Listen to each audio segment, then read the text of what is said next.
সংরক্ষিত নারী আসনে বিএনপি জোটের ৩৬ এবং স্বতন্ত্র জোটের এক প্রার্থীর সবার মনোনয়নই বৈধ ঘোষণা করেছে নির্বাচন কমিশন। বৃহস্পতিবার সকালে আগারগাঁওয়ে ইসি সচিবালয়ে যাচাই বাছাই শেষে এই ঘোষণা দেওয়া হয়। এদিকে সরকারি চাকরি ছাড়ার ৩ বছর পার না হওয়ায় বাতিল হয়েছে জামায়াত জোটের প্রার্থী মনিরা শারমিনের মনোনয়ন। তিনি আপিল করবেন বলে জানা গেছে। ইসি সচিবালয়ে সংরক্ষিত নারী আসনে মনোনয়নপত্র যাচাই বাছাইয়ের দ্বিতীয় দিন।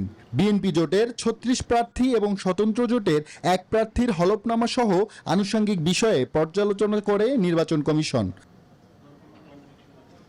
বিএনপি ও স্বতন্ত্র জোটের সবার মনোনয়ন বৈধ ঘোষণা করা হয়, আর অতিরিক্ত ৩ স্বতন্ত্র প্রার্থীর মনোনয়ন বাতিল করে ইসি।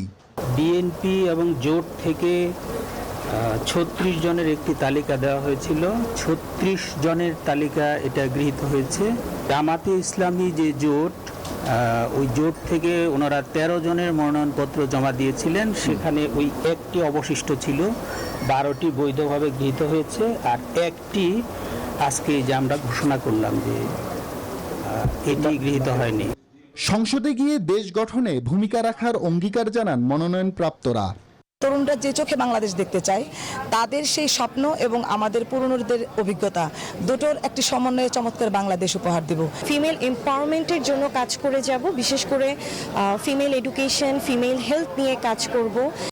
এদিকে নির্বাচনী বিধিমালা অনুযায়ী সরকারি চাকরিজীবী হিসেবে পদত্যাগের পর নির্বাচনে অংশ নেওয়ার ক্ষেত্রে ৩ বছর অতিবাহিত হওয়ার বাধ্যবাধকতার বিধান পূর্ণ না হওয়ায় মনিরা শারমিনের মনোনয়ন বাতিল করার কথা জানান সহকারী রিটার্নিং কর্মকর্তা।